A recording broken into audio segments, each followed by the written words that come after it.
What a terrible plan. When there was no plan. There was no plan. There's a plan, kind of. Just wait by the door and smack him on the head.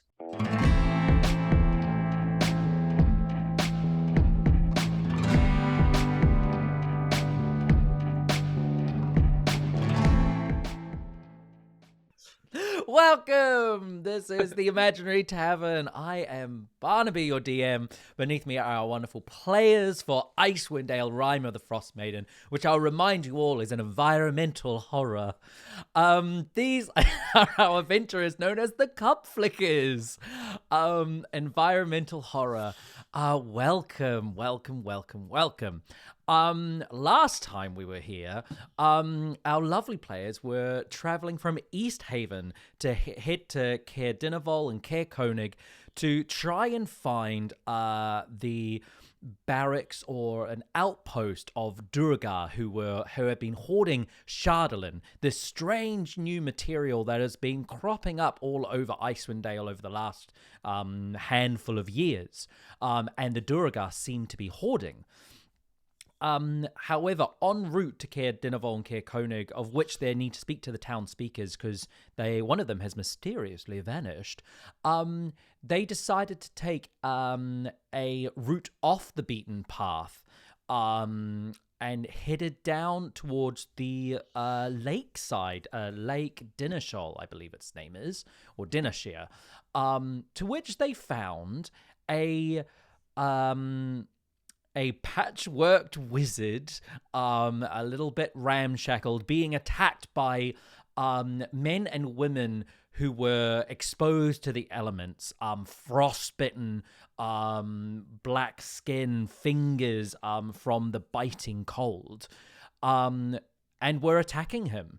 They joined the fray with some new furry companions from a bag of tricks, but unfortunately were not quick enough to save Denzal, the wizard. This would be the third time they've met Denzal. Once on the lake in Bremen, once being burned at a stake in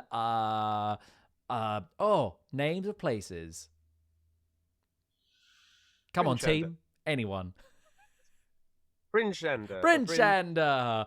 And then, so I think this is the third time. To which they quickly witnessed Denzal's head being beaten in by one of these berserkers. All of these creatures were wielding strange weapons made out of Shardolin that seemed to be making them go a little bit mad.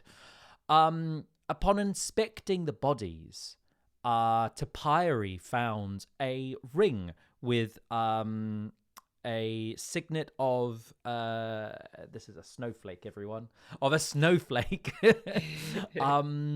which then whisked them away during a vision of Oriel the Frostmaiden herself to who knows where, the edge of great mountains, and in front of them a cave. The cave's head, or the mouth of the cave, resembling the face of the Frostmaiden. And I think that's where we left off. Anything I've missed? Anything you'd like to add while I sip my coffee? No, I think that covers it. Great, good. So, there is a blizzard happening at this time. Visibility is scarce, and you have just been teleported to an area of Icewind Dale that none of you have ever seen before. Above you are tall, ragged mountains covered with snow and ice. In front of you, there is a sheer, winding path with a chasm either side of it, that snakes upwards about 100 feet until it reaches the mouth of this cave. The cave mouth from here resembles that of a snowy owl with two curled horns, the same visage you have seen several times. As you stand there, you hear the cry of a beast out in the mountains, echoing through the mountainsides.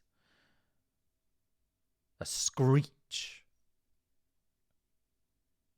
Is it the noise of the Frostmaiden, the owlbear, or is it something else? Roll me a nature check. Oh, mother. Sorry. I've got a hangover because Sarah, I rolled your die earlier and it rolled 2 1, a 2, a 3, and an 8, and I've thrown it away. But I'm using my lucky die and it's rolled 2. So basically, I'm not sure it is your die. It's just me. I don't know. I think it's fair to blame it all on Sarah. Yeah. Okay, I just don't have a defense in this moment. I just don't. I'll just have to continue to buy you dice until it's a really good one. Okay. That's an 8. That's an 8. It is not a sound that you recognize, but it sends a chill down your spine. And it's not long until you have to wait until you realize what it is. As you see cresting over the hill, 2 large leathery wings, a scaled body of a young dragon wormling, about the size of like a large ox or a horse.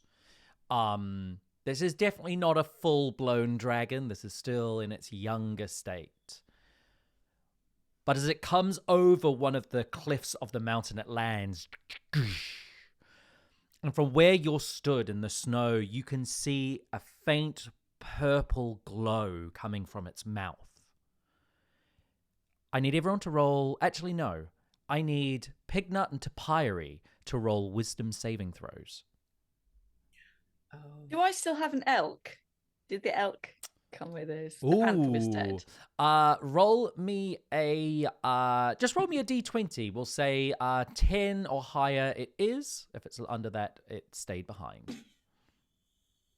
Oh, catbutt. 13. 13.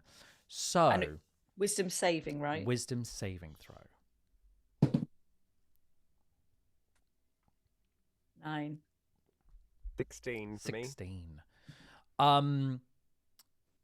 It's like interference goes through both of your minds. A buzzing and a hum, a static. Topiary, it is inducive of like an incredible migraine, and you double over from the pain of it. Pignut, you're able to make out some sort of language, like someone is trying to speak to you in your mind. What languages do you speak? Common, deep speech, Sylvan, telepathy, and undercommon. This is in deep speech. Hey! However, it's a couple of sentences and it's repeating over and over.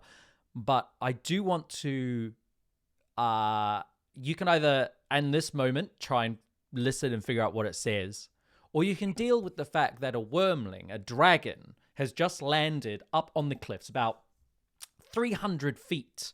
It's just crested over the hill. All of this is happening in an instant. Topiary has doubled over on this huge elk. And the dragon, should you take no action, will spot you very soon. So, in this moment, what would you all like to do? Can I be, given that I wasn't affected by any of that, can I have been looking around for like maybe some cover or some shelter or anything like that, just if there's anywhere that we could, if we wanted to be stealthy? Roll me a survival or a investigation. I'll take either. I'm going to do investigation. 14. 14. Oh, wait. No, 14. 14. God damn it. If you're quick enough, you should be able to get the three of you. There's sort of like several where the land sort of undulates. There are sort of snow drifts and piles of sort of snow, which you could probably get hidden behind. However, with a 14, you don't see anywhere that you could hide a giant elk. Yeah, that's fair. I will try and indicate, I guess, to Pignut. If Topes is on the elk, it's going to be hard for me maybe to indicate to you on the elk. But I don't think I would be on the elk because I picked up the ring. So the elk has just stood there next to you all. I'm going to be leaning on. Oh, Mrs. Fluffy, my head. And then I'll be like, and then just point out the fact that there are snow mounds there, which I suggest we hide behind. So as you just point at it, the dragon takes flight and starts to swoop down towards the cave. With you pointing, what do you do? I'm going to move towards it. I don't know what you guys are doing. I will also. Wait, where's Pignut? Yeah. Am I able to move? You are sort of doubled over, so your stealth check is going to be with disadvantage to try and hide. I mean, it already is. So the dragon is swooping down. It's going to see you any second now. What are you doing? So Baskia, you're running to hide. Pignut, what are you doing? I'm gonna cast rope trick, Okay.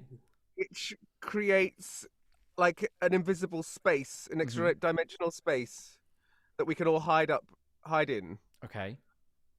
If that's Am I right in thinking you have to climb up the rope into the space? Yeah. Is there enough time to do that, or is that The dragon is swooping down towards the caves. Okay, I'm not going to do I that. want to. I shall instruct Mrs. Fluffy. Go forth, Mrs. Fluffy. Make lots of noise and distract him. And I want the elk to run off away from the cave, very noisily, go. "Ah!" So that the dragon will be attracted to them, so we can try and. Okay. So as you send the elk off into one direction, this would probably give you enough time if you wanted to cast rope trick. No, then like if people are doing other things, then I'm just gonna like follow to where Baskia was saying hide. But can I listen to the voice? Yes. So I will ask if you're going to listen to the voice. Baskia, roll stealth with advantage. Topiary, roll stealth with advantage, which cancels out your disadvantage, so roll straight. Pignut, roll stealth straight because you are also trying to focus on this sound. I tell myself I'm going to be really good at this and cast guidance. I'm the quietest little giant rock formation ever. Try to stealth away from a terrifying dragon. 24.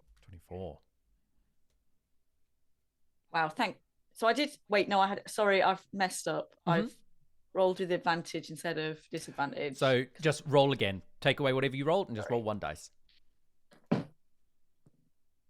18. 18. And Baskia? And then dirty 20. 20. Brilliant.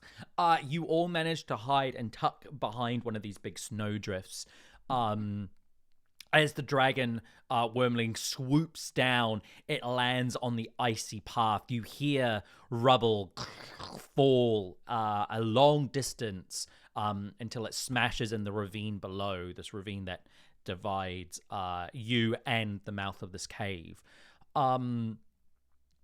You hear it let out another sort of muffled cry because it's got this purplish gem in its mouth as it swoops over towards the elk. You hear the elk whine in fear as two claws grab the elk. You kind of see this out of the corner of your eye from where you're hiding behind this snowdrift. It lifts up the elk out of view and disappears.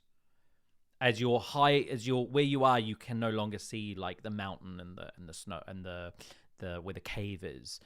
It picks up the elk and flies out of view, vanishing. Pignut, all of the while you're trying to focus on this noise.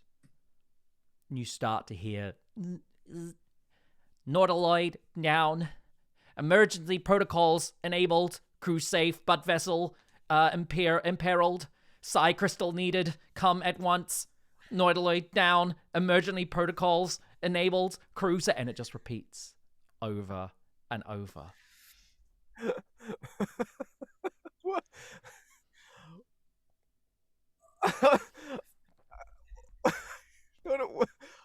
What?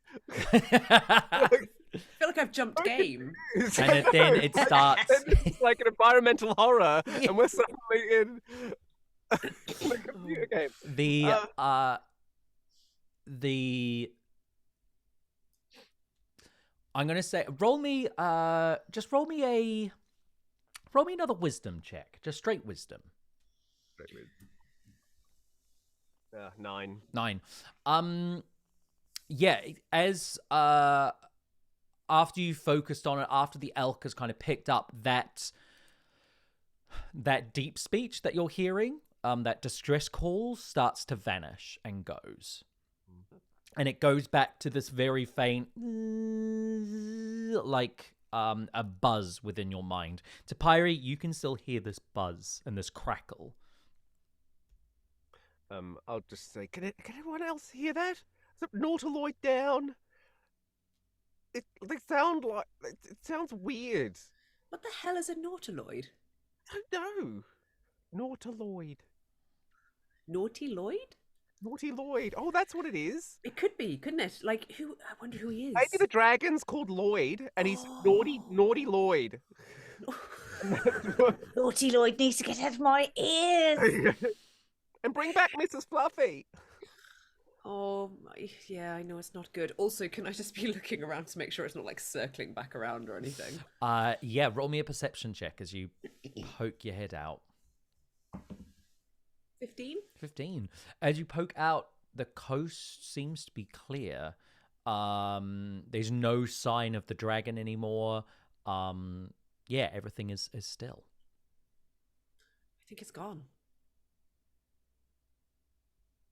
What else did it say? So what? Nautiloid down. Sounded like it was asking for help. Oh. It just kept repeating itself. It's a language that I don't know. I understand, but I don't know why. Oh. Because, I mean, all I was hearing was just... Actually, was I hearing anything? You didn't hear anything. I heard nothing, Pignut. I don't know. But then this has happened before. I feel like your hearing is so much better than mine. You know, when we were down in that mine, you guys could hear stuff. I was like, I don't know what you're talking about. Perhaps it is the power of items that mean we do the whole mind talking. Oh, I have that as well. That's true. Do I still have the ring? The snowflake ring, yes, you do.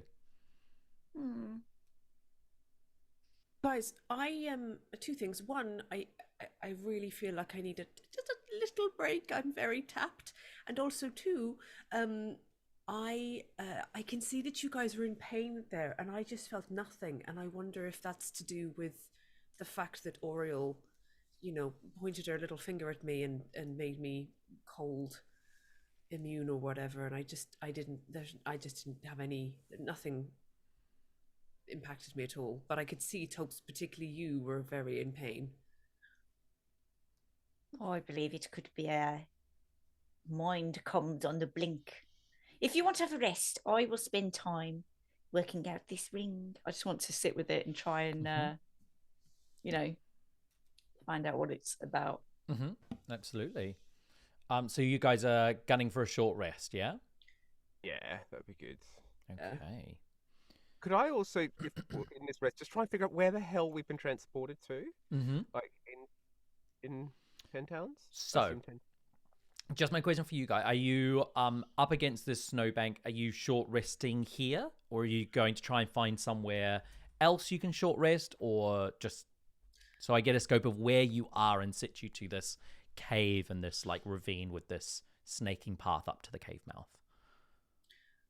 I mean, I don't know about rope trick in game, but I do know about it out of game. So I'm not going to mention anything at all. But like that maybe, or yeah, I don't know whether the only we had a safer place. I know. Shelter for 1 hour. You're right. Stop looking at my rope, please.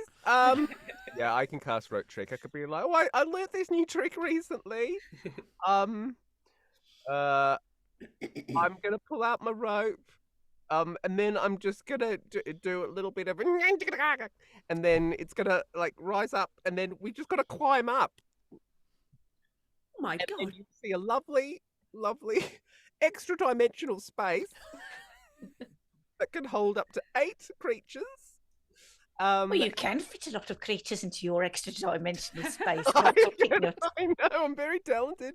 So I'm gonna do that, and I'm gonna make sure everyone goes up before me, and then we can see through it as well, so that's great. So we can keep it on. This is amazing. I know, and it lasts for an hour, and so we can rest there, and we can chat strategy. After an hour, do we just drop out into the snow? Yeah, pretty much. So you throw this rope up. It goes taut vertically, and you manage to climb up. And you climb into this little pocket dimension. You can pull the rope up, and you can see down beneath you. And you can sort of look through the gap as well. That's so cool. Very cool. So over this hour, we want to look at the ring. Is that right? And we want to try and see if we can figure out where we are.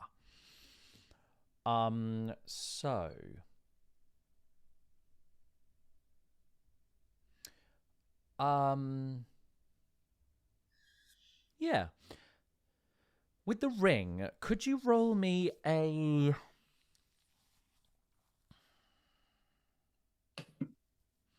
Can I get a wisdom check? But please, could you add your proficiency to it as well? So just wisdom plus proficiency.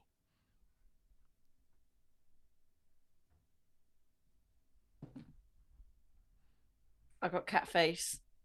Yay! Hey! Which would be 26. 26. Yeah. So with a 26, so the reason I ask for proficiency is because you're looking at this from both your background as a cleric and as someone who understands the elements in terms of sort of different types of rock and stone, and maybe even part of you understands the crafting of these sorts of things. Because this is beautifully crafted. This is like masterwork craftsmanship. It's not the snowflake isn't like rough hewn, kind of looks like a snowflake. It is intricate detail, and intricate detail on something so small as well is incredible. It is indicative of incredible talent.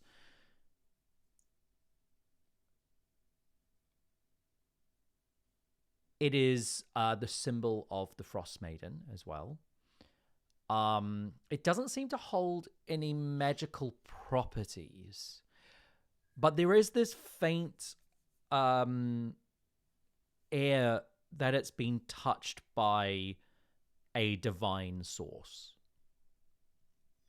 So no wizard or arcanist has touched this and imbued this with magic, but in the moment that you were transported, there is a lingering sense of divine left with it. Magic that has allowed you to be whisked across Icewind Dale.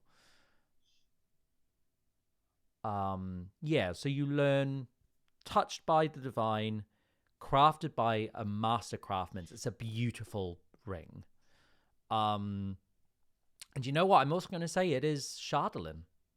It's this strange stone.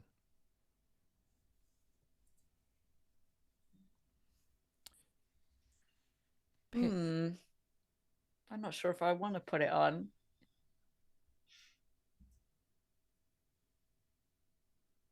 While you decide, Pignut, you're trying to figure out where in Icewind Dale you might be.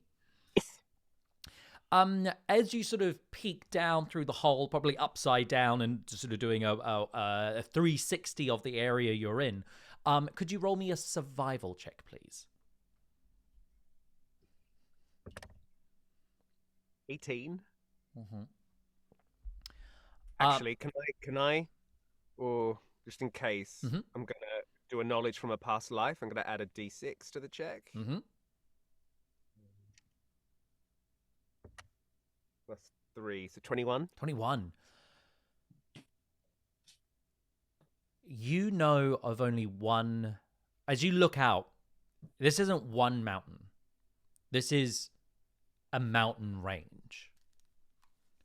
And this is a mountain range that you have, or your clans have walked before. This is the spine of the world. This is the mountain range that divides Icewind Dale from the rest of the world, and you are on the cusp of it. This mountain range stretches across the south of Icewind Dale and then curves up on the eastern side. And with a 23, did you say? 21. 21. With a 21, I would say you know you're more towards the eastern side of Icewind Dale than the southern side. And where were we before? You were on, so 10 towns is kind of in the center, and you were heading towards Caer Konig and Caer Dineval, which is like the eastern side of 10 towns. So you've basically gone further east. Further east. Oh, we've just overshot. Maybe the Frostmaiden was trying to get us to where we were meaning to go, and then she just got the coordinates a little bit wrong. No, I don't actually believe that.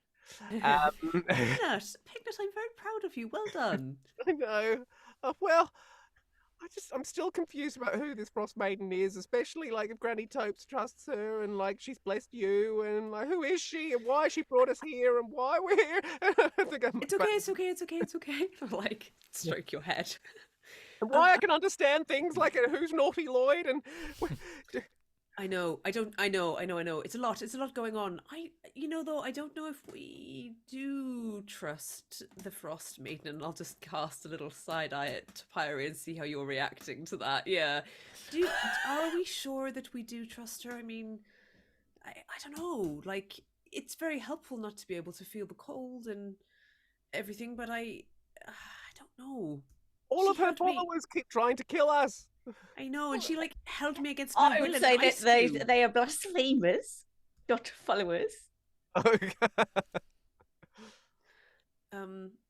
Yeah, I don't know. I don't know. I'm wary. I'm wary of this owlbear. I don't know. I'm not sure if the owlbear is the Frostmaiden. Even if it is her animal and seems totally like it and claims to be her. Is it really her? I can't be wrong, surely. Can I do an insight check into Topiary to see if she has any doubt at all? Nice. Yeah, Topiary, roll a persuasion or a deception, depending on which way that's going. I roll insight. Yep. 18.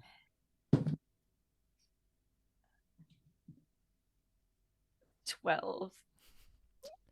Yeah, you made the roll, so I'll let you dictate sort of what Pignut sees in this moment. Seems like she's really trying to convince herself that there's some massive cognitive dissonance going on. Like, how can that be the Frostmaiden? Like, no, everyone else must be wrong, because why would the Frostmaiden give me these powers and then be like that? Yeah. I don't think Pignut will say anything. I don't know, he's wise enough to know that this is a big thing to doubt. I'll give her space.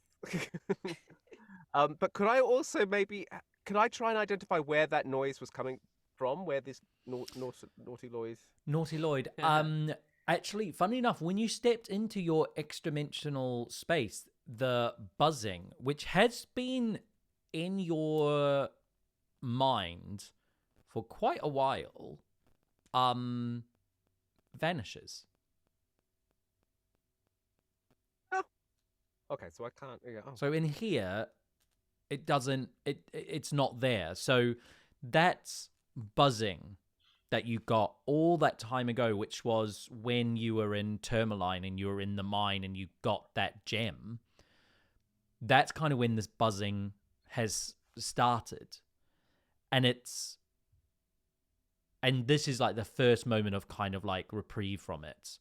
And Topiary, since seeing, you've not really experienced that buzzing noise before, but you did when you saw the other crystal.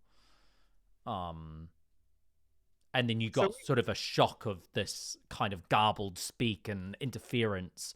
And then also for you, when you've stepped into the rope trick, that's gone as well. So we've had a sort of some form of tinnitus from these things for the whole campaign. Not Topiary, but you have had it sort of just lingering in the background. Like, it may have been, maybe you've only really noticed you've had it since stepping into here, because you go, oh, that's gone now. Yeah. Oh. I thought we discussed it at the market, didn't we? And said it was pulling in a certain direction. Was that an easterly direction? Yes, you were feeling the pull. I believe that pull was, I'm just trying to think where you were when that happened. I think it was towards a southerly direction. Well, that's no use. But I'll Pignut, roll a survival check. Topiary, roll a survival with disadvantage.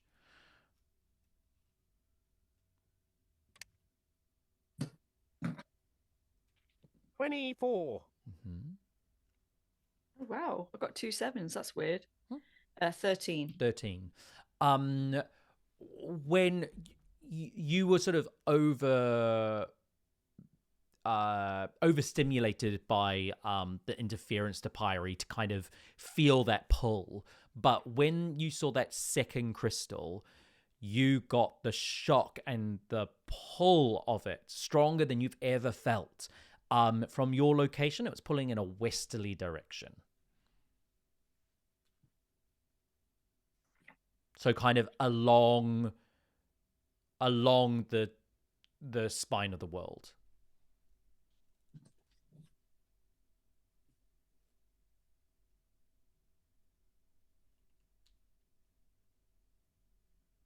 Let's all stare at each other. I know. I feel like Baskia's been meditating this whole time and just trying to, like, you know, bring the energy back to herself. And then she opens her eyes and, like, this really awkward moment of everyone just staring. Everyone else is like, oh, I'm going to put the ring on. See Okay. what happens. yeah. Pop the ring on. Nothing happens immediately, but you've got it on. Baskia,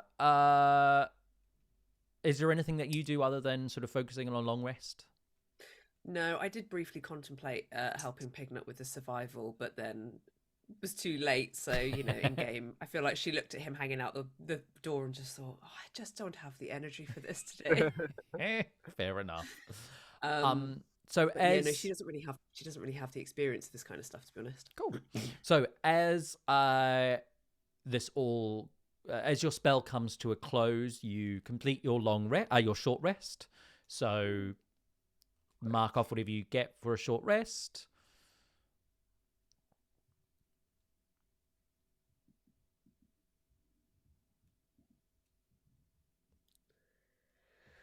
Much better. Oh. I have to roll hit die. Didn't work. Yep.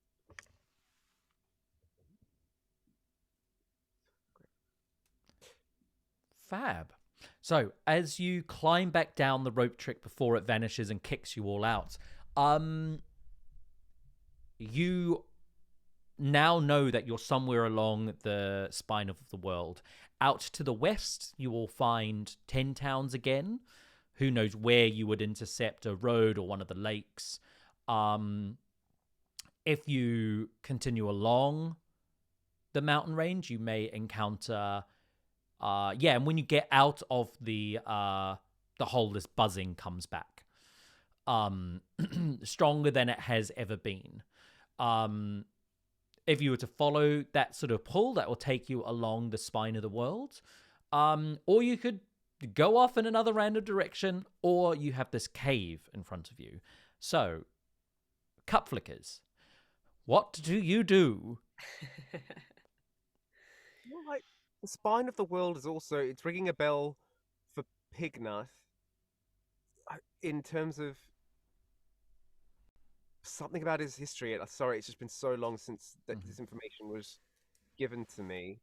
I'm trying to find it in my notes. Do you remember, Bard? Like there was something there, right? Yeah, Yeah. I felt like that. I was looking that was where the ship. through my notes too. That where my Yes, maybe it was. where the avalanche was, Barnaby, or is that where the? It's not where the ring is, but Because we were like, oh, that's way too far away to get to. yeah. But Like, now we'll we're do that there. another time. Sorry, What if it's your ship? The distress call. What if my mum's name is Lloyd? It seems that we were brought here by the Elbit to go into this cave, so let's definitely not do that. But aren't you intrigued? Maybe we could go and talk to the Frostmaiden and like get a straight answer from her and say, "Are you good or evil?" No, No. But I'm then you sure will that know everything is for fine. certain. You'll know If for we just certain. don't think about it too hard. I feel a little bit with Pignut on this. I don't know. We're here. Shouldn't we not go in? I don't know. Well, if someone mean, asks for help, should we not help them? I can't find it. Sorry. I Break. don't know. This is where I wish that I had digital notes that I could just like do a Control F. That's not the case, but I Let's think ignore that for the moment. I'll check it on a break or something. I think we've talked about the spine of the world. You know that there's a couple of like tribes that live up in the spine of the world.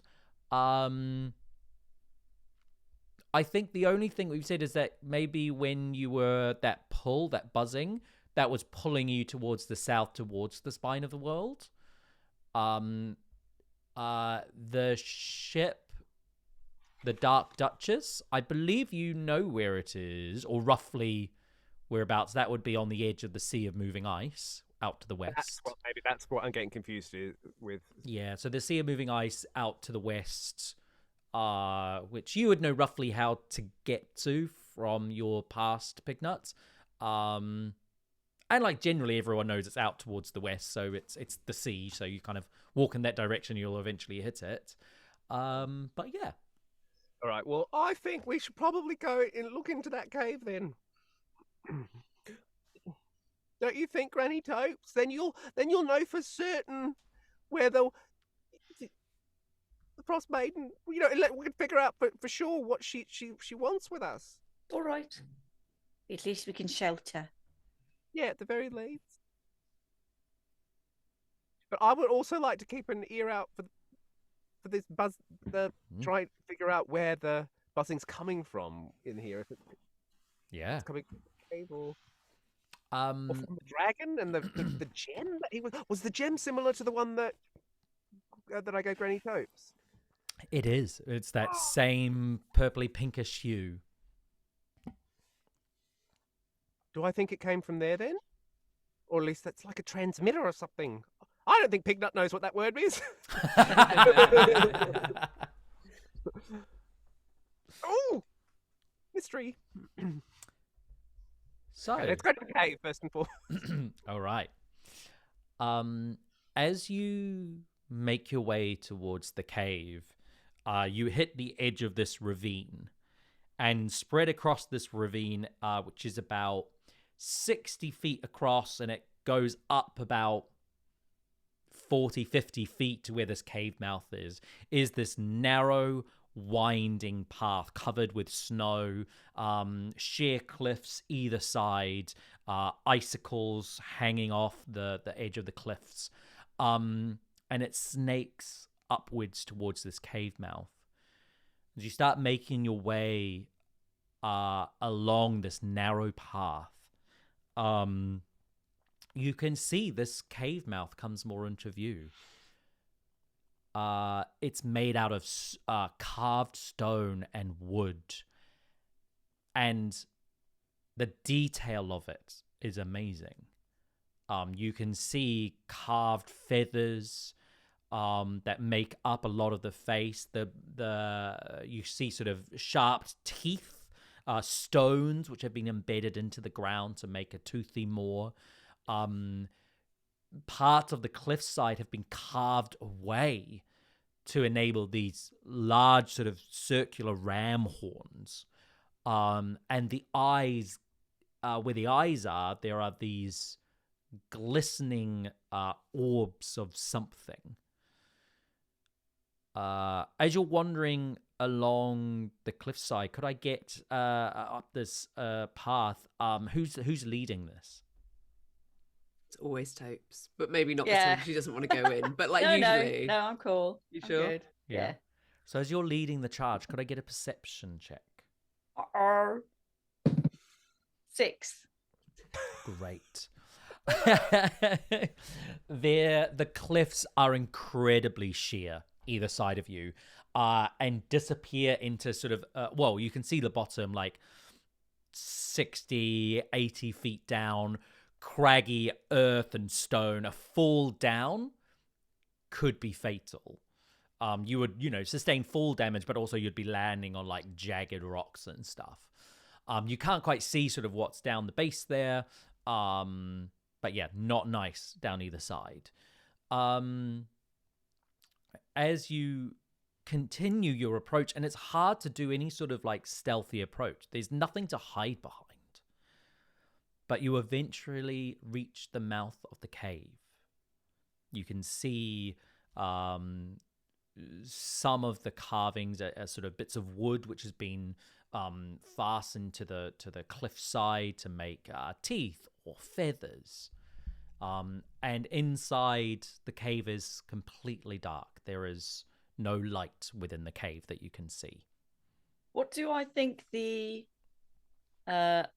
eyes are made of? As you look up, they seem to be some sort of shined surface. It's about 15 feet up to get up to the eyes. From here, they look like a gemstone, but they're quite big. They're like kind of this size. Not like a bit Chardonnay? No, these are white. These are Okay. white or clear or glass-like. I have 60 feet of dark vision. Can I see into the cave any further? As you peer into the cave, you can see the floor is ice, sheened, like there's no imperfections. It's like it's been buffed, like it's a beautiful sheen. And walking across it's probably going to be quite difficult. Walking across the ice in front of you, difficult terrain, so you're moving at half speed. If you want to move at full speed, you're going to have to make some dexterity saving throws or fall. You can see as you peer in, it still continues to go upwards, but there seems to be a large chamber up above you. Roll me a nature check or a survival check. Nature or survival? Survival. 9. 9. Yeah, this is a cave complex. That's you're unsure how deep it goes into the mountain, but it is quite big. I want to light my torch and I'm going to step in. As you step in, you instantly feel the slippery ice beneath your feet, and you slowly start making your way into the cave. Can I go with her, please? My boots of the Winterlands allow me grip on ice. Great. With more difficult terrain. So I'm you can happy to move. go up a little bit ahead. Yeah.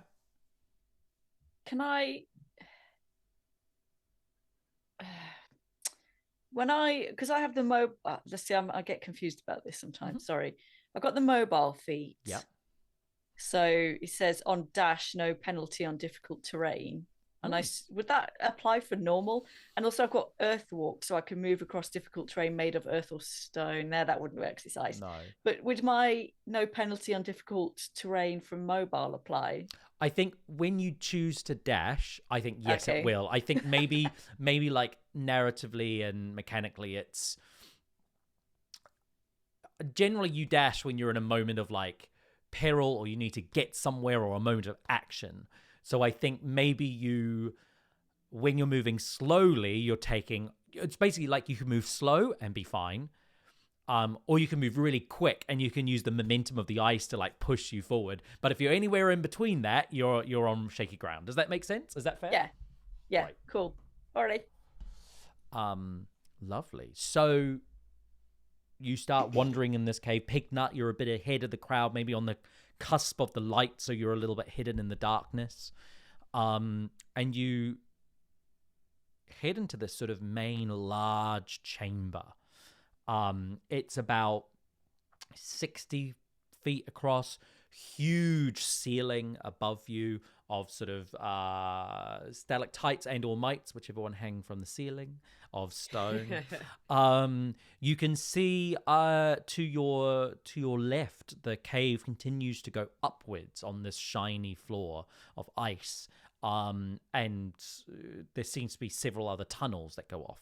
To your right, it slips downwards. And as you are looking in that direction, there is a breeze that's wafting up. You can feel it across your fur. And there is a smell of like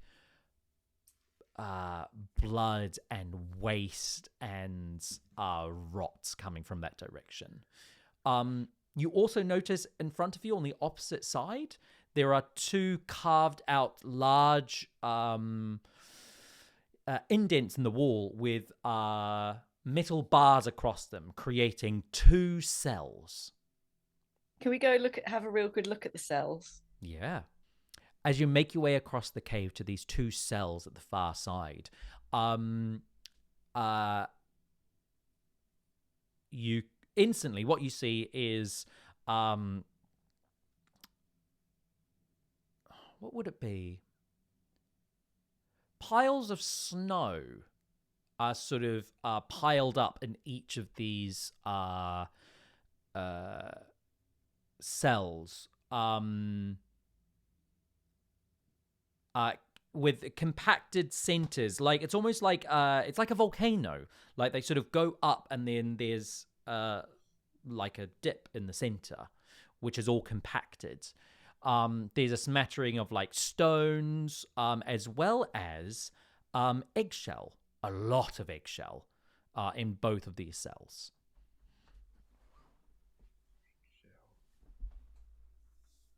Can I slip in through the bars? Are they small enough, or? No. They're. Let me. I'd like to go and see. Yeah, If I can figure out they. As you're a small creature, they are. It's a tight squeeze, but you can squeeze in. I'd like to go to the eggshells and try and see if I can figure out what hatched from them. Yeah. As you look at the first eggshell, you sort of pick it up, and they're not like small little chunks. They're quite large pieces. Roll me a nature check. 16. 16. With a 16, this would be, the eggs are like white with fine like blue specks on them. They're cold to the touch. The pieces are large. And as you look around the eggshells, you can see that if you were to put them all together, this would make quite a hefty egg. So whatever hatched from this was a larger reptilian creature. Just be a dragon. Could be a dragon. Could be that dragon with the purple gem. Does the buzzing get any louder in here, in the cave? As you start to concentrate, you do hear the buzzing. It is louder. Roll me a wisdom check. Just wisdom check. 10. 10. Yeah, it's definitely louder in here. You're closer to the source of something. Okay. Oh, getting closer to the source of the buzzing in my head. Which is a good thing, maybe, or a bad thing. Can I smell the rot from down? Yeah. As you sort of walk slowly towards it, you give a big sort of inhale. Roll me a what kind of check would you want this to be? You're trying to determine what you're smelling. So it could be like a perception, Insight. insight, Wait, survival. survival. Yeah, I'll take a survival. Okay, cool. It's like +6. 21. 21. Hey. There's definitely the metallic smell of like blood coming from that direction. There's the smell of like human waste, of like sewage basically as well. There's also, well, they're 21.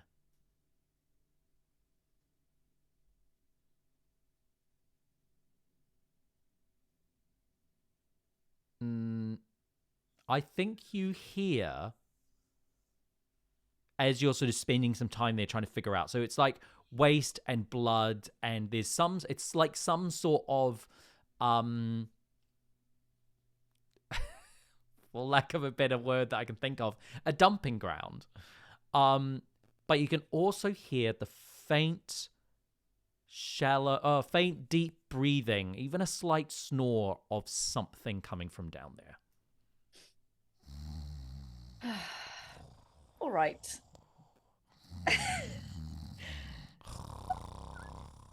I'm going to tell the others. Oh, I think it might be the dump site down there. But something lives. Could it be the other dragon? Let's find out. And from the bag of fluff, I'm going to take a piece of fluff. Yep. My last one. And shook it. We hoping for. I don't know, something like a mouse, maybe? What's my little choice? Right, I've got to find a D8. And I'm going to roll, or maybe a weasel. Come on, weasel. It's got to be the biggest creature. Probably. It's not going to be a weasel. Giant badger. Right, hold on. Let me find out how big a giant badger is. It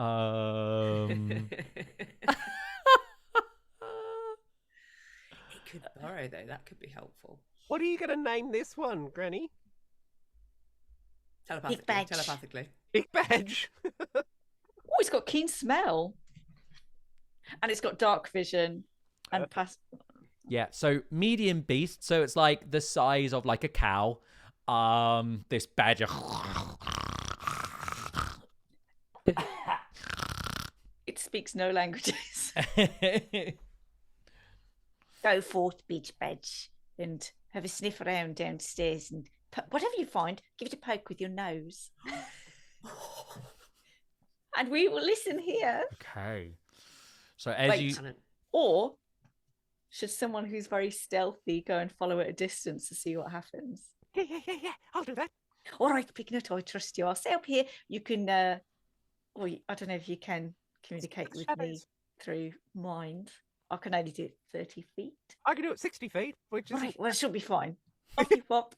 Okay, so Baskia and Topiary, you sort of there's a big sort of like a couple of big sort of like stones and stuff, so you can sort of tuck behind there as you send the giant badger down the slope, followed by Pignut. Is the badger moving stealthily? Are you all moving stealthily? What's the play here? Yeah, I think so. Let's be. I want it to move stealthily until it sees something and pokes it with its nose. Cool. Does it have advantage on... yes, it has dark vision. Great. So can I get a... burrow 10 feet. I'd say... burrow after, instead of like instantly dying by whatever monster is there. I'm going to trust it to have its own survival instincts. Okay. So I'll roll for the badger. And can I get a stealth check from Pignut then? Ooh. Okay.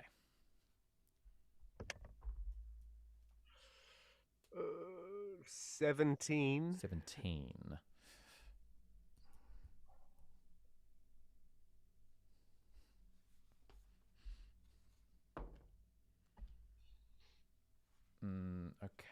Oh, actually, that would be a disadvantage. And you said, what number did you say, Pignut? 17. 17. Okay, cool. A giant badger is made for green meadows and soft earth. And although its large claws do help somewhat on the slippery ice, it struggles to make purchase. And Pignut, as you slowly creep after it, it's not too long before the badger's arms slip from underneath it. It hits and it starts sliding down slowly. It's scrabbling as it slides down the slope, and you're sort of following behind it. It's then you see, Topiary, you get your wish. It sees something and it goes and boops its nose against it. However, not because it wanted to, but because the velocity and the speed that it was moving down the slope and its inability to stop. Pignut, you witness as this giant badger hits a mound of white and blue scales, about double the size of the badger, curled up on a pile of copper and gold pieces as the badger boops against the wormling, the white dragon young wormling. One that we saw. The one that you saw. You also see on this pile this like coconut-sized gem of purple, and you instantly feel, you start to hear Nautiloid down, send help, Psy Crystal needed, buzzing in your head. The badger boops the white wormling, and a head snakes up and looks at it and snarls. Then a second head looks at it and snarls, as you realize this mound is not one wormling, but two. Yeah. Can I try and reach out to Granny telepathically from where I am? Do I reach her? Yes, you do. Oh, I'll just say, okay, there's not one, there's two. Big Badge is just really enjoying sliding on the ice. He went right into one of the wormlings, one of the dragons, and then woke up another one. The big old purple crystals here. I want to talk to it telepathically. I think. Steal the crystal. And then I'm going to say to Baskia, hide, and I'm going to hide.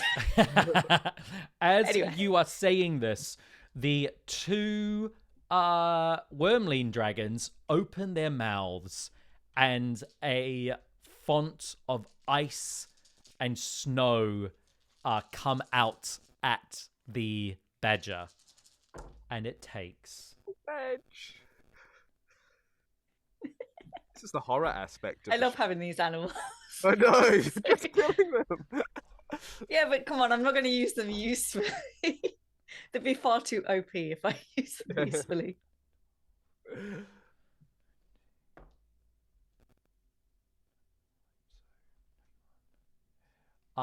As the badger takes 37 cold damage. Okay. It just explodes in fluff. Well, before it does that, it is frozen in solid ice. Booped up against the dragons. Frozen in solid ice, and then boofs into fluff, which then sits inside this like perfect ice sculpture of a badger on its belly. Can I try and communicate with the dragon telepathically? Ooh. If it's got a crystal similar to Granny Tope's, I don't know, maybe. Wasn't that sitting separately from it? Or is it? Yes, you can telepathically speak with anything that can speak a language. This can speak a language. You see the two wormlings get up and start snarling and start looking around the room. What do you say? Nautiloid down, Psy Crystal thingy. Are you Lloyd? You And I'll say it in deep speech. I'll say it in Sylvan, and Undercommon. Like just every language that I can try. I assume it won't be able to understand, but I don't know. Well, telepathic works if they can speak a language and you can speak a language. You don't need to speak the same language to speak telepathically. Oh, cool. So That's amazing. what you hear is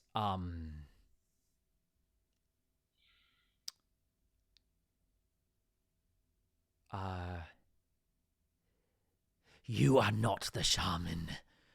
Who are you? Where are you? We will find you and devour you. Yes, we will. No, thanks. I would like that. We need that psi crystal, please. Do you hear, sister? Yes, I do. Someone is trying to steal from our hoard. We must find them. No, I'm I'm Oriel, the Frostmaiden. You're in my domain. You must leave the psi crystal and get out. There's a pause there. Roll me a persuasion check. Not a good idea. I am I just want to say I'm hiding. I will get a stealth check from Topiary and Baskia at this moment. Can I also say that whilst we've been waiting and this has all been happening, Baskia will have been looking at like the walls or the ceilings of the tunnel that we're in, knowing that the floor is icy, and seeing a quicker route, because I can climb. Climbing doesn't cost me any more movement, so a quicker way down towards Pignut, and a quicker way out of the cave than like half movement on the ice. Cool. So that's just another thing that I would have been trying to find while we've been sat there. Yeah, so if you want to go hide near a wall, that's going to be easier for you to then jump across the wall and run across the walls. Yeah, I mean, I've just been looking at a route. Does that make sense? You can so like, I'm definitely- trying to yeah. hide in the best possible place, but I'm trying to. I have been whilst we've been doing all this, looking at like the routes of entry and exit. 8. And is your light spell still up? Hopes. You lit a torch, didn't you? So my Yeah, light yeah, spell wasn't I'm gonna- on, Torch, and I rolled a 10 for hiding. I'm 10 just for gonna try hiding. and like kind of hide under my cape in the corner by the wall or something. Baskia, your God. hide? My hide. I'm assuming stealth. Yes. Team. That one. I just got a natural 1. Great. Pignut, your persuasion. I rolled 17 minus 2, so 15. But I'm going to use knowledge from a past life die as well. Yep. Remember all the 6. So that's 21. 21. Persuasion is amazing. I'm so good. My impression of Oriel is just so good. You, as you say this, your mind goes back to standing on a ship. In front of the ship, as you're floating in the sea of moving ice on an iceberg, sits an ancient white dragon. As a female herringon with a red bandana speaks to the dragon. Your words hit the two wormlings.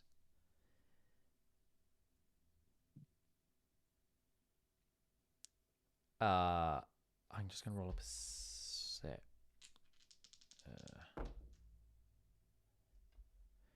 They start sniffing. If you are Oriel, then show yourself.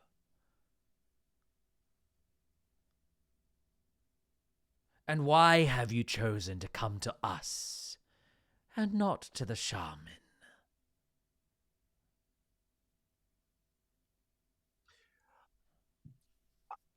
I require that crystal which does not belong to you. I have no need to answer your questions, for I am Oriel, Frostmaiden of this place. Oh, this is tricky. This is tricky. Full of regret. 13.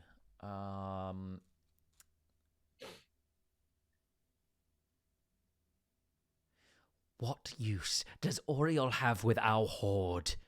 It is not the same offerings that you are given to by the shaman.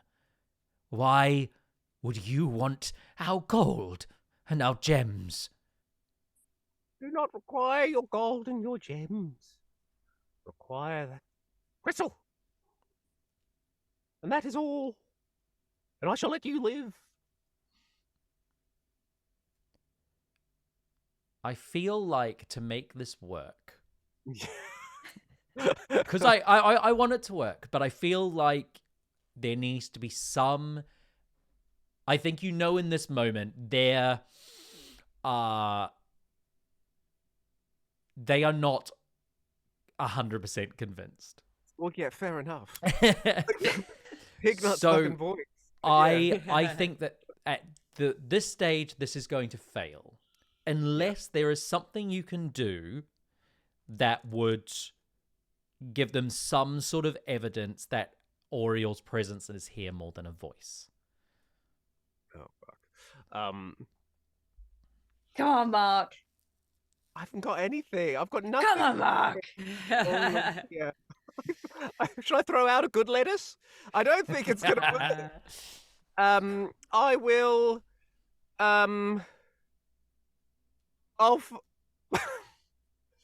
I'll disguise self. Okay.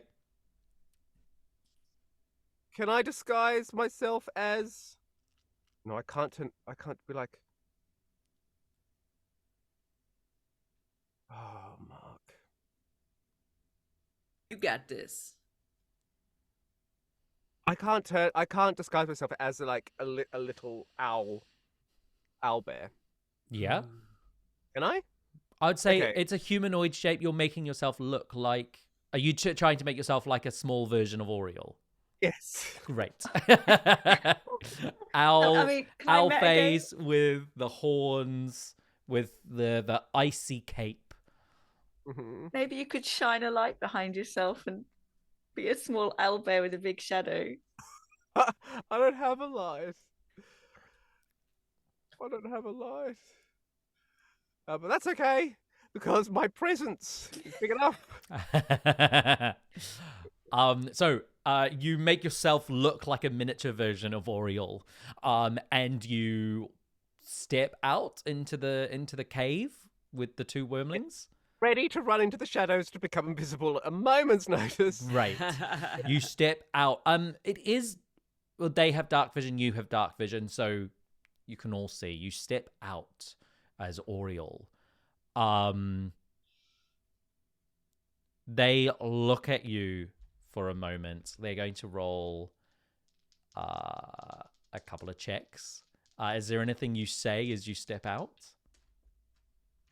I come in my tiny form to show you I mean you no harm.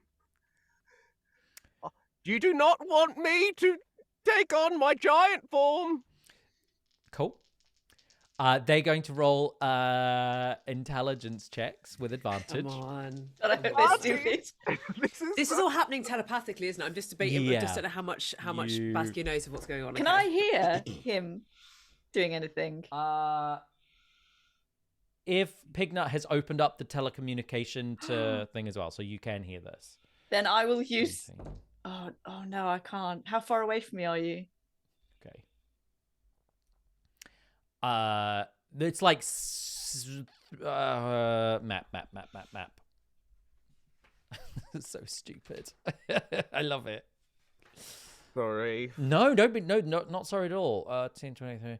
So you'll need to get a little bit closer. You'll need to get the slope downwards is 30 feet in length. So you'll need to get out of your hiding position and stand at the top of the slope down. I would prefer to stay in my hiding position Okay.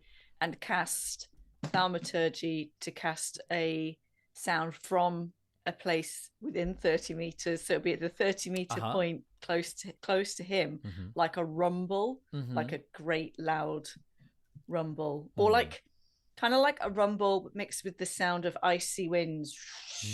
Like,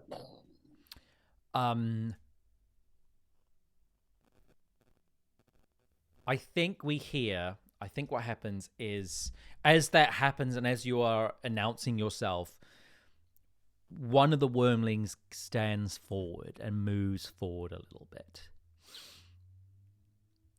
Oreo, we should bring the shaman here. I'm sure he would be pleased to meet you, Sister Go. As you watch the second wormling snake off, and you see now that there is a hole in the floor that she swoops down and disappears from view. Team, do I know anything?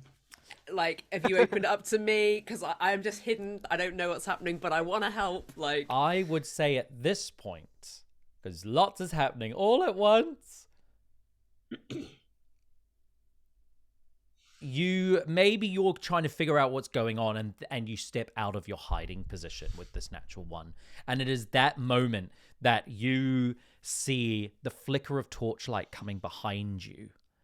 As you turn, you see a tall male human, about 6 feet tall, broad shoulders, incredibly muscled, bare-chested, simple fabric shorts, ravaged by frostbite, patches of black frozen skin. He's missing fingers. He's got a bit of a scraggly beard, and his nose is completely missing and black where it should be.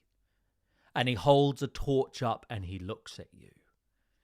And he says, "What brings you to my temple of the Frostmaiden?" I don't know who this is necessarily, and the worm's gone off somewhere else, so You don't know that's happening. Yeah, I've no idea. And okay, fine. So I am going to look at him and say, "Hello, brother. I've come to pay my respects."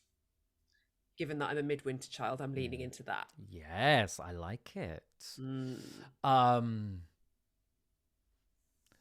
what offerings have you brought in this visit? What do you wish to give to the maiden? What a great question. Can she say that? Definitely Sarah, not Baskia. Oh, Jesus Christ. What do I have? Ooh. I'm going to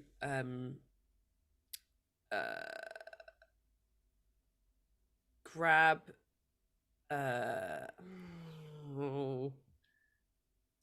okay, yeah, fuck it.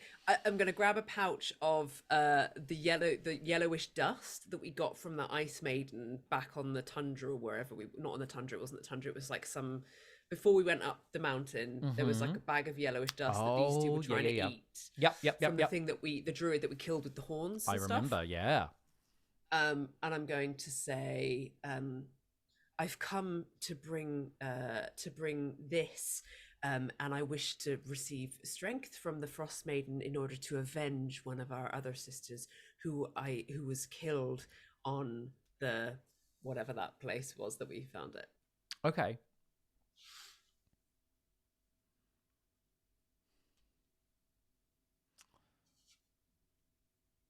He looks at you and cocks an eyebrow and takes a step forward. Avenge one of our sisters. One of the druids of the woods. Very good. Come, I will bring you to the shrine. And he offers a hand behind him to the cave that he arrived from. Oh, because he came See from one of the me? bits. You are hidden. I think all of his attention, because Baskia rolled a natural 1, all his attention is on Baskia. Okay, I'm just going to sit here, do nothing. Be still. Yeah, I'll I guess I'll follow him.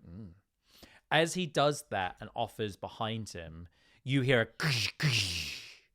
as stepping into the cave is a wormling dragon that What has the swooped fuck? around Yeah. to the other side, and stands there and growls. And what languages do you speak?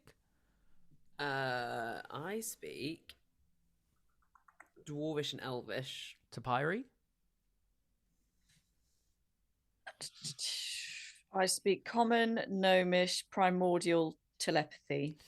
So neither of you understand the grunts and roars that come out of the dragon's mouth. The shaman says, "Interesting. What a strange day this is indeed." And at this moment, we're going to cut back to Pignut, dressed as Oriole, and the other wormling who's standing in front of the treasure. And it is a pleasure to have you here, Frostmaiden. I know. It takes another step forward. The shaman will be very pleased to meet your acquaintance. It has been a long time that he has been worshipping you, and you have never graced us or him with your presence before.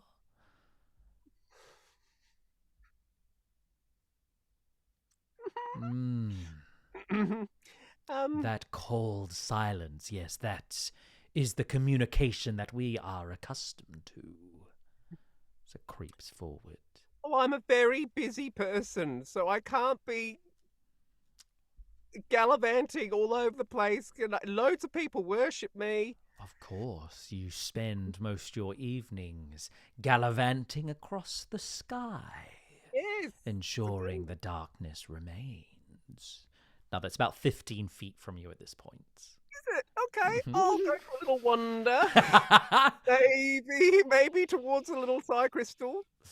Yeah, so you're trying to like circle around, and it sort of like follows you with its long head. I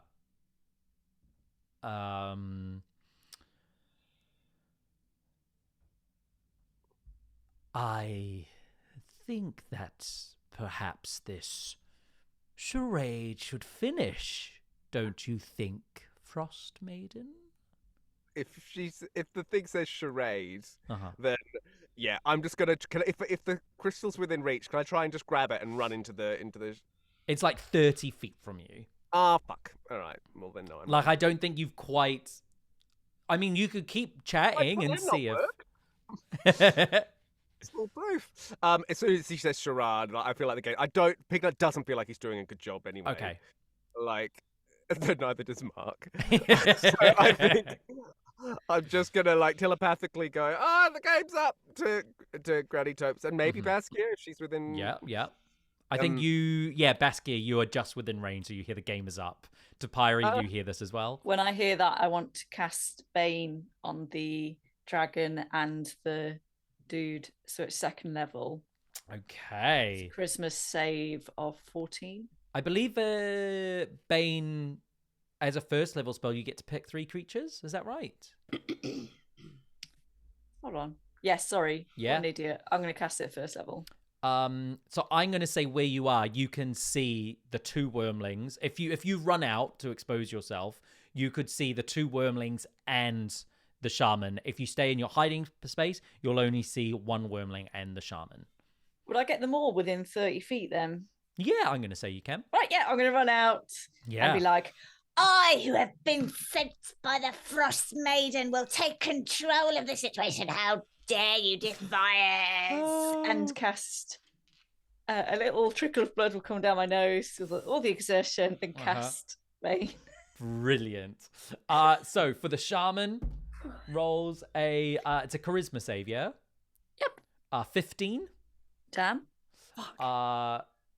Wormling brother, who's with Pignut, is a 5, so that's a fail. And Wormling's sister, who's with the shaman, is a 16. Okay. You let off that spell. I think we're going to take a brief interlude because I think we're going to roll some initiative. Yeah, we probably need the break to be able to write up our new characters. I'm excited to see what happens next. See you in 5. Woohoo! Why do you all look so defeated? We are back. The battlefield is set as Pignut. You are down in this lower small chamber with a wormling in front of you. You are circling each other. You waiting for that perfect moment to get that other psi crystal. You know at this point that's what it is. And it's, if you were to have, you can feel it, 2 psi crystals is going to make that pull stronger, is going to make that distress call louder. It's potentially going to lead you to whatever this buzzing in your mind is. And there's something so familiar about the buzz. Something that buzz, that frequency is that same frequency that you got when you woke up 2 years ago. I need that crystal. I need. Behind you, you can see the light. So Pignut, behind you, going back up the slope to the main chamber that you enter, you can hear the voices of Topiary, of Baskia, of a man, and the cries of a dragon coming from behind you. But in the moment, about 10, 15 feet from you, is a young dragon wormling about the size of a horse is circling you. What do you do? Topiary, you'll be up after this. If the crystal is 30 feet away from me, what you said earlier, then that's... I'm not going to be able to grab it. And if I hear Topes and Baskia not in a good way... Well, they haven't screamed or anything. They're just chatting, aren't they? They've said. They've said Shrada's up. I'm going to. And you can see like this dragon is getting ready to attack. Yeah, it's waiting for a moment to strike. And you, in this moment, by rolling that high initiative, have the chance to strike first if you wish, or to do something before it acts. Then fine. I'm gonna bonus action Hunter's Mark. Oh, I see you. And then I'm gonna. Can I jump into the shadows? So this is all in darkness. You're all in dark vision at the moment. Oh, great. Well, then they shouldn't be able to see me then. I think you can like allow the see. So at the moment, like when you made yourself look like Oriole, like, yep, you can see me because I'm being Oriole. So you can kind of turn that on and off. Okay, cool. Because when in darkness, I'm invisible to any creature that relies on dark vision to see you in that darkness. Okay. So if I can just like go invisible then. Yeah. Oh no. Okay. Yeah. You and then disappear from sight. Then I'm gonna get out my longbow and shoot. Where are you shooting from? Like you can kind of get anywhere in this room. You could get to the chute that goes down and out. You could get to the entrance you came with. You could run over towards the wall. Like, or are you staying where you were? No, I'm gonna move from where I'll go invisible and then I'll move. And so circle around the chamber. Fire off your arrows. Roll your attacks with advantage. Right, first attack. 12. 12 misses. Was that with advantage, yeah? Oh, no, it wasn't. Yay. 13. Misses. Oh, 2 and a 3. What? Sarah! Oh, my God. Okay, second attack. Damn it. Oh, okay, 28. 28 hits. Where's my... Where does it?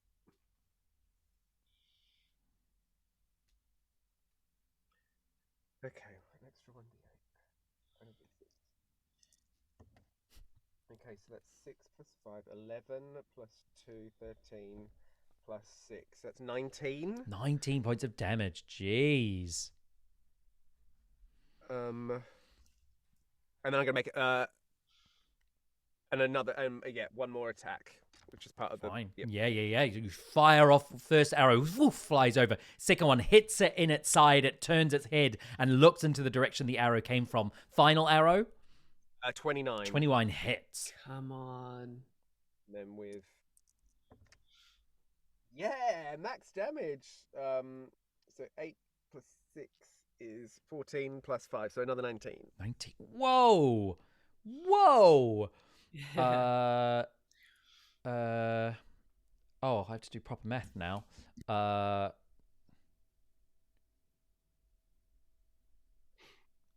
Jeez. In this moment, you fire off your 2 arrows. Doosh, doosh. It hits. It lets out a cry. You hit one in its shoulder. The second one goes into its jugular, and you can see blood, like a bluish, slightly glowing blood is coming out of its neck, and quite profusely. It is incredibly damaged in this moment. It is looking extremely rough. Anything else on your turn? I'm just going to stick to the shadows and keep invisible. Okay, that's going to bring us to Topiary. You can see down, so your torch is out at the moment, so you can't see into, you can see like the faintest, the dragon is relatively big, so you can kind of see the dragon, which you managed to like get your bane on it. To the other side, you can see the shaman holding his torch, and the wormling is creeping into the cavern itself. What do you do? Okay, so I think the bane worked just on the one downstairs. That's right, yes. Is the one upstairs and the shaman, are they within 30 feet of each other? Yes, they are. The sister wormling and the shaman are within 30 feet of each other. Then I will step up and I will say, It is I, Topiary Erda, sent by the real Frostmaiden. Flee for your lives! and I'll cast command flee On both the second of them. level on both of them. Okay. Which is a saving wisdom saving of 14. Wisdom saving. So, on the dragon, that is a 2. Oh, yes. On the shaman, that is a 9. So on their turns, they will both turn and run. Anything? And with Is that concentration as well? Command? No. Great. which is Anything great, else on your 'cause the turn? vein's still on it. Well, I'm going to rush downstairs to help Pignut, All assuming right. Baskia's going to be fine, because they're going to have, hopefully quite a lot of movement to double flee In- away. So I'm going to rush down to help Pignut, Oh, so it's 2 which he doesn't need the turns. help. But Exceptional. It's no, I mean, yeah, because they got like wouldn't they use their extra movement? on this turn they're going to flee. Yeah. And then next turn they'll be able to come back and do what they want. They would have double movement to flee, wouldn't they? So a dragon probably goes really far. We will I'm hoping. find what happens. Don't worry, Lovely. Pignut, I will save you. That brings us to the sister dragon who's upstairs, who is going to let out a cry, and is going to turn tails, woof, woof, up into the air and fly back out of the cave, disappearing quite far. Disappearing out of view. Baskia, your turn. So she was thinking about all kinds of combat shit to do, and then suddenly the shaman, presumably, has it started to flee? I heard Topiary say flee. Yeah, so the shaman sort of looks at what's happening, grips the torch he's holding tightly, and you can see he's stepping backwards away from Topiary. Okay, I will take that we fought together before. I know the kind of shit she can do, and I will also head around. Oh, I want a metagame, and Bing's going to tell me off. Go about it. on. Flee. If I attack, Mhm. does it break the spell? Oh, let me check. Because if I'm it's not one sure it turn, does. I'm just thinking about what to do. Nah, I don't think so. No, I think that's just what they do on the next turn.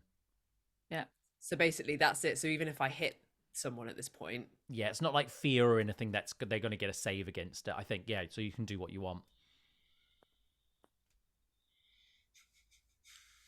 it's whether we're gonna. What are you doing, Well, Baskia? I don't. Oh God! Why have you given me options? Do we want to kill everyone and then steal all the treasure? A little bit, yes. Or am I trying to get to them to then get out? I think Baskia is thinking a bit more practically and less greedily than Sarah is, and is probably thinking about how to help the team and get out as quickly as possible in her mind currently. So seeing that the shaman is backing away, I'm going to take the opportunity to not have to follow him down to wherever the hell he was originally going to take me, and I'm going to go back around using my movement to go down to where I know that Pignut had been. So I don't know how far I can get. I think you said it was 30 feet before. 30 feet down, you're kind of in the chamber. I will say if you want to use like a step of the wind or anything, you can reach them, no problems. Or you can use a dash action, to which I'll get you to make a dex save. If you fail, you go prone. Yeah. Yeah. Makes sense. Yeah, and did the wormling dragon with Pignut, is that the one that went? No, that was the one that was in the room with you, with the shaman. That one's gone. Okay. So I would like to go on. Would we have entered the room with my movement as well? Yeah, To see the dragon. Well, like, oh, don't worry, I'll save you, Pignut. Oh my God, what have you done to it? Gonna attack me first. Yeah, you get like halfway down, unless you would like to. Sorry, Topiary, just jumping back a turn. Unless you would like to slide, unless you would like to make that deck save to see if you can get all the way in and potentially fall. Otherwise, you're like halfway down, but you can still see just what's going on. No. Okay, so you're halfway down. So Baskia, what do you want to do? And then we're gonna take a brief pause.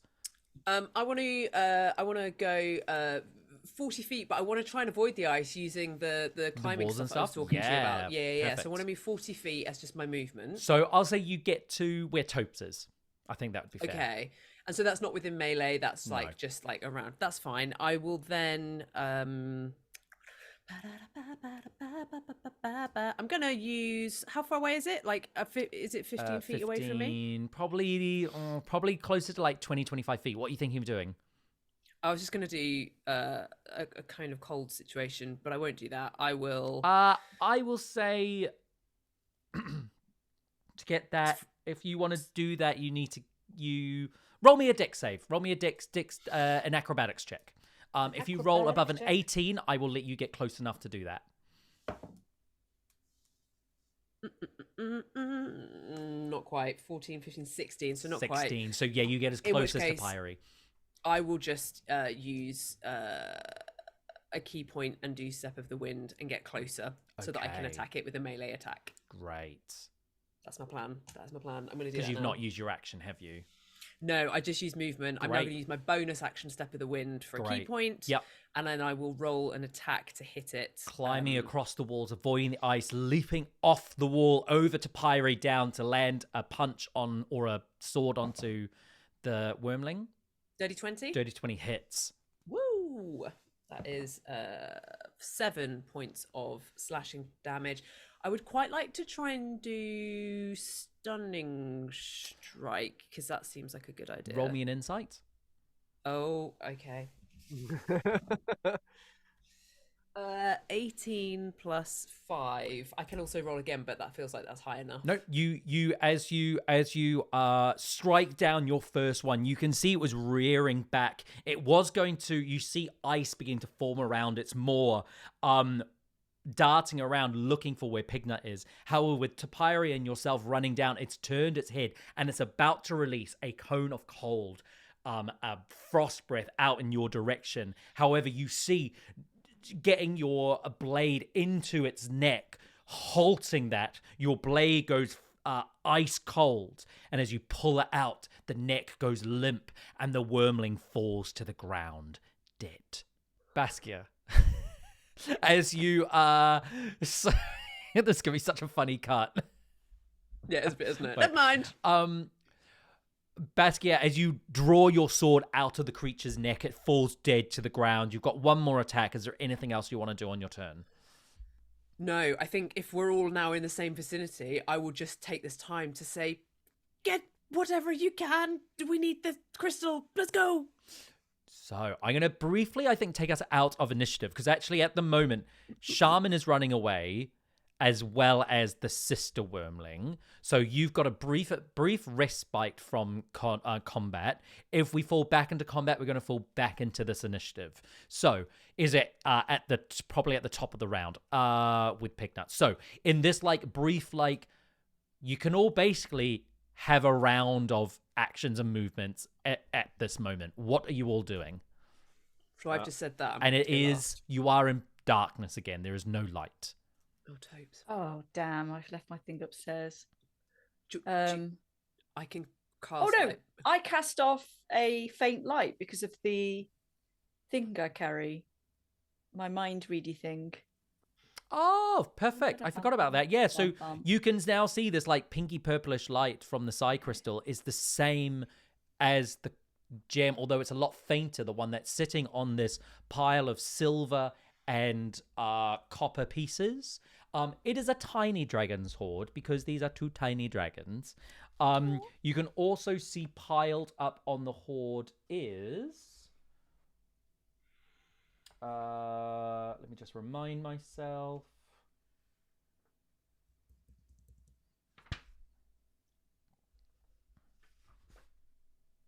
Where is it? Where is it? Where you at? Where's it gone? Oh, there it is.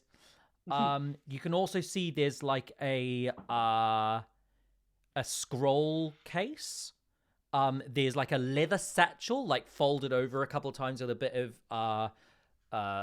leather kind of ribbon tied it up, and there's also a spyglass, a joop,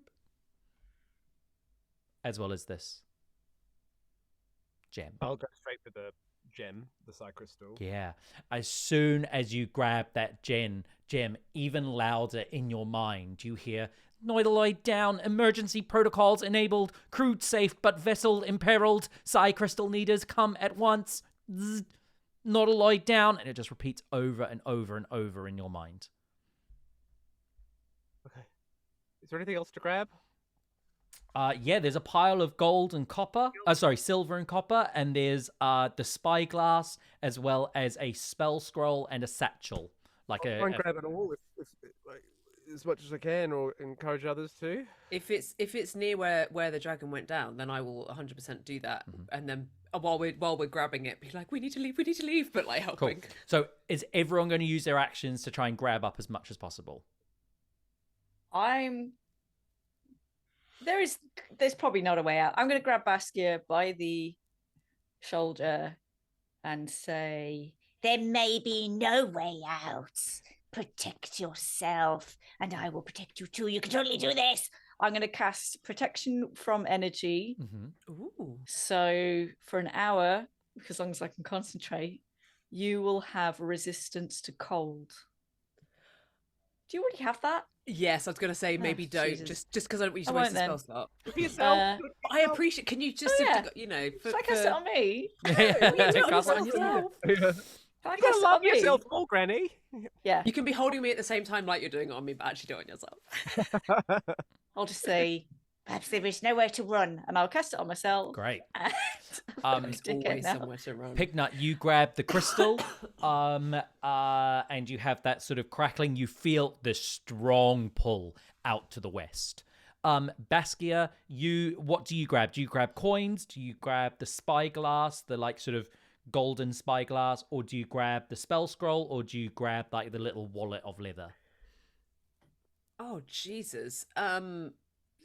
The wallet of leather is quite interesting. Okay. Can I grab that and also Sarah wants gold, but then also the spyglass. Roll is me a really sleight of hand interesting. check. What? Sleight of hand? Yes. Oh Jesus. You're doing this in 6 seconds because that's how long until everyone comes back. Oh, is that it? going to be 18. 18. So with an 18, I'll allow you to grab 2 objects. Okay, yep, spyglass and leather wallet. Spyglass and leather. You grab it, you pocket it, you put it in your satchel. As you do that, as you cast the spell, as you grab the side crystal, you hear as the dragon returns back in the cave behind you, and you hear the voice of the shaman. Your tricks will not last. You have come, it seems, to deface this temple of the Frostmaiden. Come and face me. Let me know your purpose. You hear echoing around you. From this room, you have the chute that leads downwards. If any of you sort of look into it, you can see there's like blood and gore and human waste go down there. That is a waste chute that leads down into the darkness. Or you can head back the way you came into the cavern which they are sat in. What do you do? I'm going to take a position by the door, ready with my mace. Okay. To hit them, and I'm not gonna shout. Mm-hmm. I'm gonna use. Wait, is he within 30 feet of me? Do you reckon? Could I use my? He wouldn't be because he would be probably in the next round, like walking across the cavern, so you wouldn't be able to reach him yet. So I'm going to use my mind stuff to communicate to the other two. Mm-hmm. Shall we let them come and find us? Yeah. Look how easily we took down one of the dragons. We can take them all. You could do it on your own. We'll just send you up, Pignut. All right. No. No, this is good. This is a good place. This is a good place. I'm gonna go. They don't even know where we are. Yeah. Okay, so stealth checks from you all, please. Do I have time whilst they're coming down to? I mean, they don't know we're here, right? So maybe it's like a advantage stealth, or They know you're going to be in this room. Would I be advantage because I'm in the shadows and invisible? Yes. Be aware if you're near Topiary, you will not have that. And actually, I would have put that crystal in a bag. I would have. Yeah. Okay. You put it in a bag. Yeah, same. I'm going to be like, "Come on, Topiary, you've got this," and cast guidance on myself. And I'm not going to do my other thing. I'm just going to roll a stealth check because I'm going to save it in case. Oh, that's good. Got 7. 22. 23.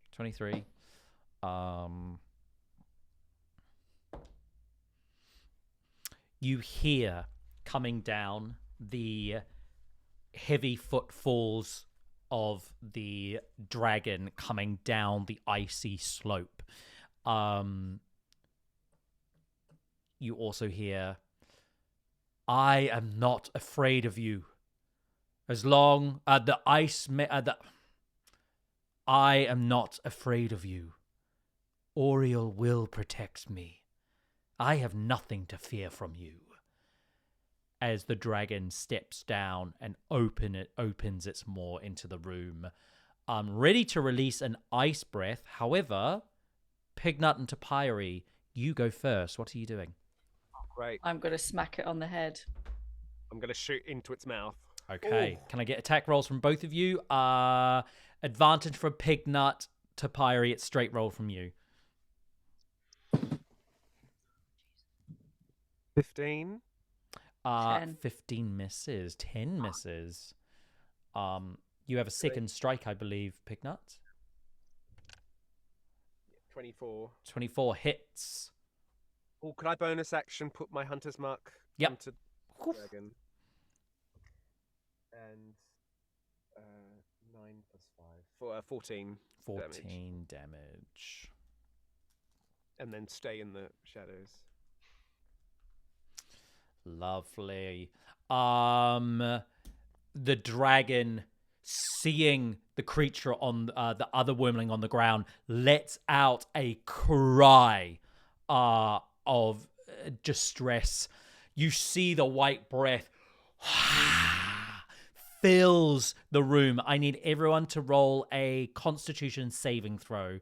Pignut, I'll give you advantage because of your invisibility to kind of move a little bit out of it. Am I out of the way? Because I was. No, it's filling the room. It can see the the light coming off you. I got cat head. Cat head, so that's Yeah. Natural 20, so I got dirty 20. 30, 20. 9 with advantage. 9 with advantage. 1, You're resistant, 2, right? I am resistant to cold, so 4. So it'll be half damage. Come on. Did you heal fully in the short rest? Okay, cool. That's good. That's good. 1 more d8 there. So, basically, Baskia Topiary, you succeed, so it'd be half damage. If you have cold resistance, half again. Pignut, you will take full damage, half because of thing. So, this is 5, 12. Oh, not good. 12, 13, 14, 15. 15 points of cold damage. So 7 points of damage to Pignut and to Pyrie. 3 points of cold damage to Baskia. Nice. Just Wait, so do I have 3, right? Oh yeah, you So have I 3 have as well cold because you've got cold resistance, resistance yeah. at the moment. Sweet. You knobs. Yeah. As it lets out the fiery cold breath. That ends. I barely felt a thing. It is me that Toriel protects. Oh, it's gonna snap at you, and its focus is on you now, Topiary. That brings it. us to Baskia, followed by the shaman, who is lingering behind the creature. Oh, what a I can't think of the word. Cowardly little shitbag. Okay, if I rush past the dragon for the shaman, that's probably going to provoke an attack of opportunity, isn't it? Yes, I it imagine. is. Okay, cool. Well, I won't do that. Oh, you but I could. will. It's okay. I will attack it with advantage, I think, because I'm hidden. Uh, Although is that a rogue thing? And I'm conflating. No, I'd say you were hidden. Yeah. Because it kind of filled the room with the ice breath. It was just hoping for the best. Okay. Amazing. All Roll right, I'm your going to attack attack. with advantage. First attack with advantage. Well, that's good because that was a 2. We don't want that. So that's an 18. 18 hits. Great. I'm going to just roll my second attack just to get it done. Oh, that's a 17 plus 7, so that would hit. And then I will roll. I would like to do Stunning Strike on the first one, Okay. if possible, which would be a DC 13 for a con save. It's probably got quite a high con, to be fair. That's a 12. Oh, no, con save, that's a 14. Fuck. Okay, cool. Do I want to do it on the second one as well? Yeah, I do. I'm going to do it for the second hit as well. Okay. That's a 16. Fuck. Okay, cool. So the damage is 16 points of damage all in. And then I might as well hit it with an unarmed strike as a bonus action. I won't do flurry of blows, but I'll hit it with an unarmed strike. Go for it. That is less good. The 13. 13. 13 misses. Cool. Okay, yeah. Great. As you wail into this dragon. That brings us to the shaman's turn. The dragon is crumpling, falling, wheezing heavily. It is not doing well. The shaman behind, you'll see, has picked up a satchel which is across its chest with javelins sticking out of it, and it's holding a mace. It's going to pick up a javelin and it's going to throw it at you, Topiary, bad-mouthing the Frostmaiden. No, I just said she's on my side. Well, he doesn't believe you. That's going to be a 16 to hit. Nope, that does not hit. Okay. Ah, your paltry weapons will not hit me because I am favoured by she, and she makes you miss. We'll see about this. Let's keep trying. Raises the javelin, second javelin into the air. Frostmaiden, guide my hand, and we'll roll with advantage. That's going to be a 22 to hit. Let's me. Hold on. Oh.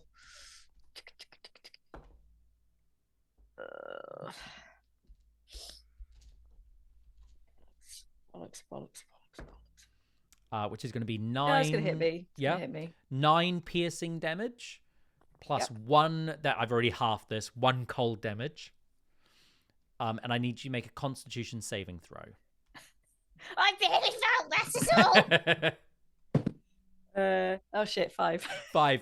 You are now poisoned, so all of your attack rolls and Fuck. ability checks have It disadvantage. definitely didn't hurt. It is going to roll its third javelin. Once again, going to throw it at you. Not as good. That's going to be a 15 to hit. That misses. That misses. Only one out of 15. 3. She must be in a really bad mood with you today. Pignut, top of the round. It is your turn. You are hidden. The dragon is about to fall. What are you going to do? Oh, yeah, I'll hit the dragon. Roll to attack. Oh my god. No. Both, 1 and a 3. I don't know what's wrong. Right, second attack. Better. Yeah, 29. 29 hits. Oh, annoying. Alright. 9, 14 again. Damage. 14. How do you want to finish the final dragon? Oh, yeah, I'll just put another arrow through its mouth. Yeah, it's raising. It cries out. Will have it got its breath weapon? No. It's trying to pull back in Frost into the room, but is unable to do that because the arrow right up in the back of the mouth, probably through the back of the mouth and into the brain, and it falls, cracking the ice beneath it. The shaman looks over the body and says,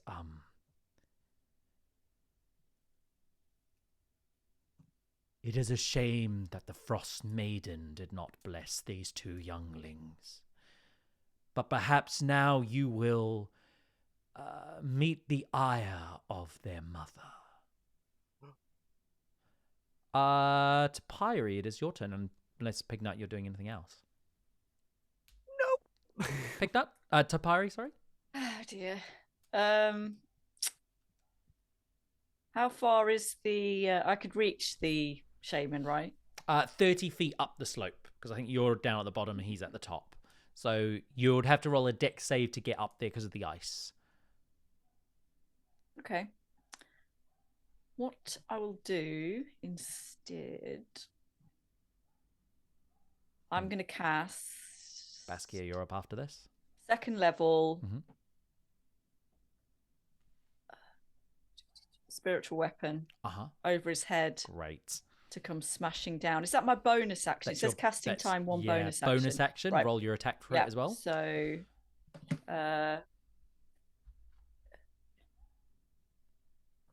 So will this be at disadvantage? No. Because I'm poisonous. No, you're making a spell attack. Yes, it is at disadvantage.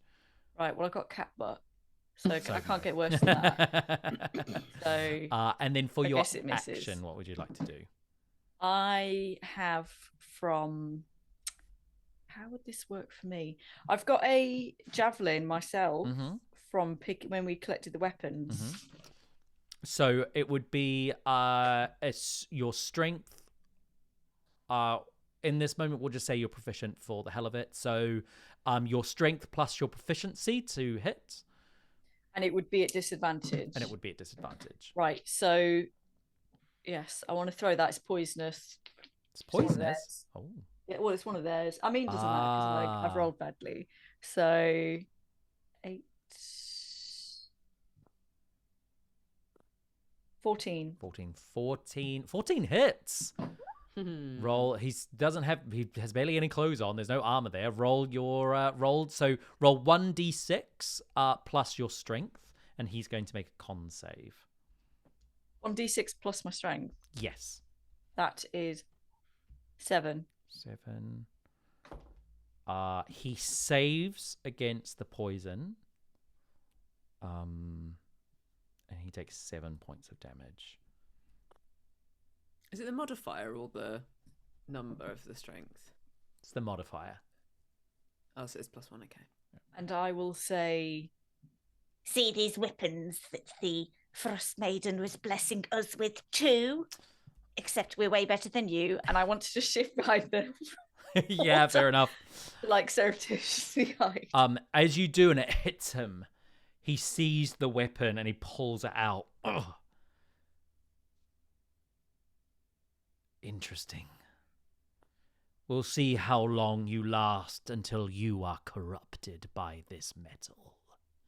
And then we will see if the Frostmaiden will protect you. And he'll throw the javelin and it'll roll down the slope towards you. Baskia, it's your turn. Yeah, I'm going to run up the hill, but using my climbing stuff, which doesn't cost me Yeah, additional movement. So just back up. Yep. 40 feet, you can easily Fabulous. reach him. Incredible. And then I'll hit him. I'll Yeah, hit him roll your with my sword. attacks. That is a 16 plus 7, so that's 23, which I think hits. 23 hits. It's got an And then AC of 13.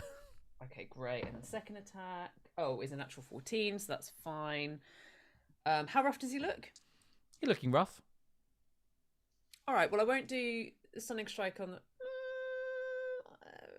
yeah, I won't bother doing stunning strike. I'm just going to wail on him. So damage for those two is 5 plus 8, so 13 points of damage. And then if he's looking rush, I might just unload a flurry of blows just for good measure. Yeah. Which is 2 extra attacks. It's not been a while since I've done a flurry of blows. Yeah, 2 extra attacks. Right, let me roll for those. It's a natural 1, so that does nothing. And then a 19, which does hit, so that will be an additional... Oh, rubbish. 5 points of damage. Yeah, as you slash with your short sword and punch him with the butt of it, he staggers back. Are you not listening? The Frostmaiden protects me. I will not fall. It's the shaman's turn. He's going to take the mace he's got, and he's going to try and hit you 3 times because you're right in front of him. That's going to be a 23 to hit, a 16 to hit, and a 9 to hit. So I assume 2 of those hits. Correct. So that's going to be 2d8. Where would the d8s have gone? So 6. Oh, 2 6s. Plus another 6, so that's 18 points of bludgeoning damage. Oh, plus he is the shaman. Plus 5 points of cold damage, half to 2 points of cold damage. Exceptional. Could I also get 2 con saves, please?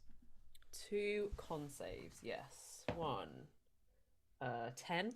That's a failure. You are now poisoned. All of your attack rolls and ability checks. How long is it? So it would just be for your next turn. So, Topiary, you feel the effects of the poison leave your body. You're no longer poisoned.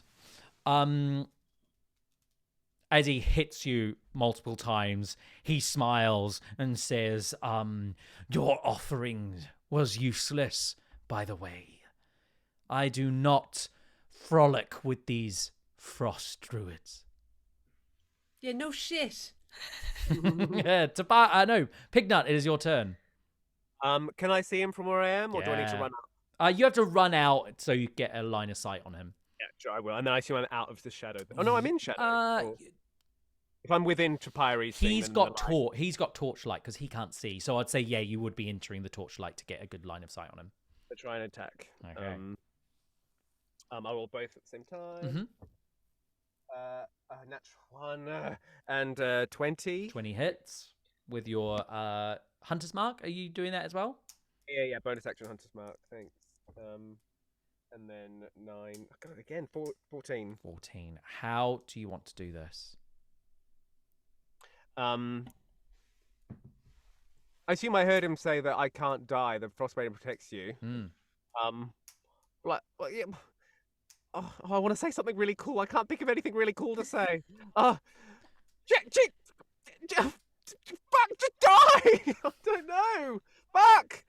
Ah! Frostmaiden sucks! Why won't you people listen? And then, I'll shoot him in the face. As you scream, the Frostmaiden sucks, and shoot him in the face. The arrow, right between his eyes, penetrating his skull and right into his brain. He falls backwards, hitting the ice, starts to slide a little bit as you stand above him, Baskia. The combat over. The dragon's dead. The shaman shot in the face. You have a moment to breathe.